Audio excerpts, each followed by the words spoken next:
दुनिया भर के मेरे सभी सक्के भाइयों और बहनों को प्रणाम।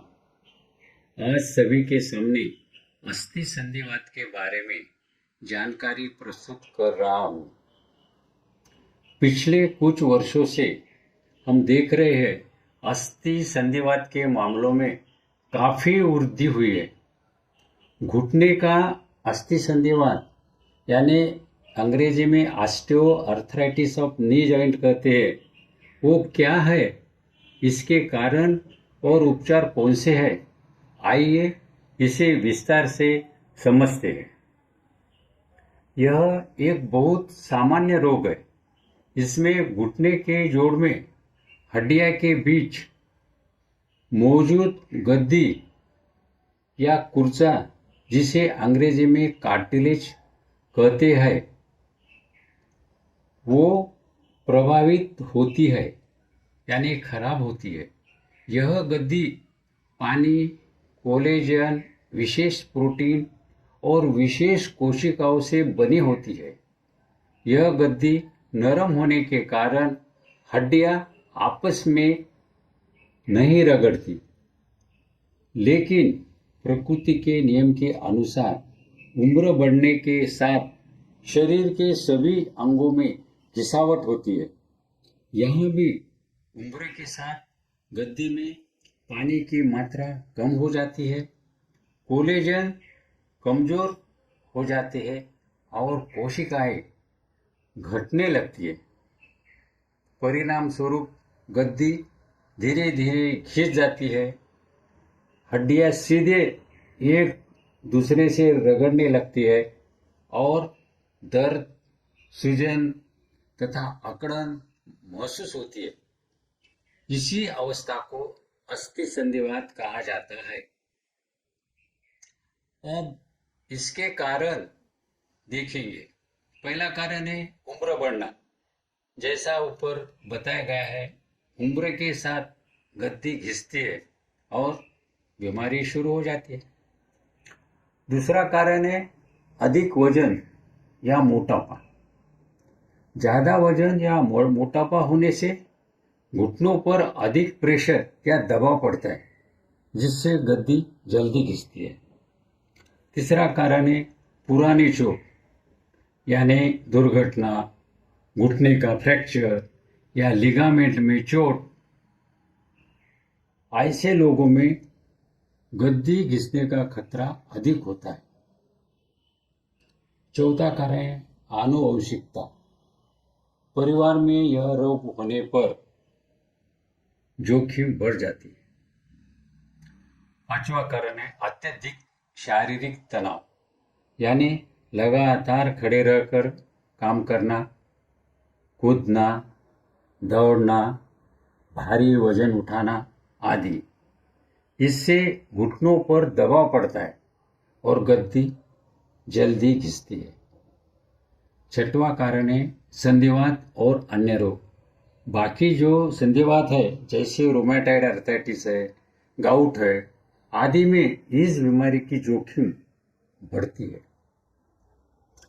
सातवां कारण है महिलाओं में रजोनिवृत्ति के बाद हार्मोनल बदलावों के कारण जोखिम बढ़ जाती है। इस प्रकार इसके कारण है। अब हम इसके लक्षण देखेंगे। पहला लक्षण है घुटनों में दर्द होना, विशेषकर चलते समय या सीढ़ियां चढ़ते समय, सुबह उठने पर या लंबे समय तक बैठने के बाद अकड़न महसूस होना। विशेषकर पालथी मारकर बैठने से ज्यादा अकड़न होती है। दूसरा कारण है जोड़ में सूजन आना। तीसरा लक्षण है चलते फिरते समय कटकट या घरघर जैसी आवाज आना। और चौथा लक्षण है चलना कठिन हो जाना, यानी चलते समय बहुत दर्द होता है। इस रोग का निदान हम घुटने का एक्सरे या सीटी स्कैन या एमआरआई द्वारा किया जाता है। आवश्यक होने पर खून की जांच भी की जाती है। चलो अब इस बीमारी का उपचार देखते हैं। उपचार रोगी के लक्षणों और बीमारी के चरण पर निर्भर करता है। दर्द शुरू होने के 1 महीने के भीतर डॉक्टर की सलाह ली तो बहुत अच्छा है, क्योंकि प्रारंभिक अवस्था में दवाओं और व्यायाम से रोग पर नियंत्रण पाया जा सकता है और आगे की जटिलताओं से बचा जा सकता है। दूसरा उपचार व्यायाम है। व्यायाम हमेशा डॉक्टर की सलाह के अनुसार करना चाहिए। इसके अलावा वजन कम करना, पालथी मारकर न बैठना, हल्की चाल रखे, तैराकी करे, सीढ़ियाँ चढ़ने से बचे,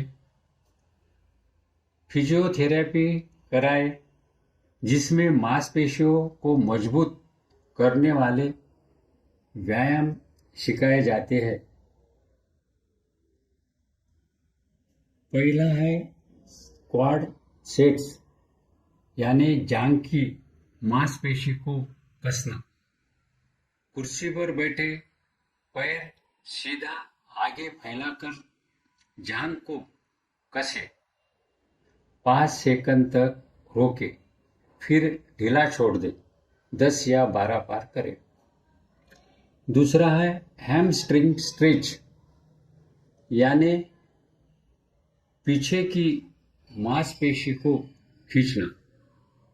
जमीन पर बैठे, पैर सीधे रखे, हाथ आगे बढ़ाकर पैरों की उंगलियों की ओर झुके, 15 या 20 सेकंड इसी स्थिति में रहे, 3 या 4 बार करें। तीसरा है काफ रेजेस, यानी पिंडली मजबूत करना। कुर्सी पकड़कर सीधे खड़े हो, एड़ियां ऊपर उठाए और पंजों पर खड़े हो, 5 सेकंड रुके और फिर नीचे आए, 10 या 12 बार करें। चौथा है स्टेप अप्स, यानी सीढ़ी पर चढ़ना। कम ऊंचाई वाली की सीढ़ी या पट्टी पर चढ़े, पहले दायां पैर फिर बायां पैर रखे, फिर नीचे उतरे, प्रत्येक पैर से 10 या 12 बार करें। सभी व्यायाम डॉक्टर की सलाह से करना बेहद जरूरी है, क्योंकि बीमारी की अवस्था यानी स्टेज के अनुसार व्यायाम करना जरूरी है। जो लोग योगासन करना चाहते हैं वो ऐसे आसन करें जिनसे घुटनों पर अधिक दबाव न पड़े। गरम या ठंडा पैक लगाए। घुटनों के लिए सपोर्ट जैसे नी कैप, ब्रेस का भी उपयोग कर सकते हैं। दवाइयाँ भी कुछ ले सकते हैं। दर्द निवारक दवाइयाँ डॉक्टर की सलाह से ले। कुछ मामलों में जोड़ के भीतर हाइलुरोनिक एसिड या स्टेरॉइड इंजेक्शंस डॉक्टर की सलाह अनुसार दिए जाते हैं। गंभीर अवस्था में शल्य चिकित्सा की जाती है, जैसे आर्थोस्कोपी, छोटी चोटों की मरम्मत, ऑस्टियोटॉमी यानी हड्डी के संरेखन अलाइनमेंट को सुधारना, घुटना प्रत्यारोपण, शल्य चिकित्सा यानी नी रिप्लेसमेंट सर्जरी, यह अंतिम उपाय होता है। इसलिए भाइयों और बहनों, घुटने हमारे जीवन की गति है। यदि हम उनकी उपेक्षा करेंगे तो जीवन की रफ्तार धीमे हो जाएंगे।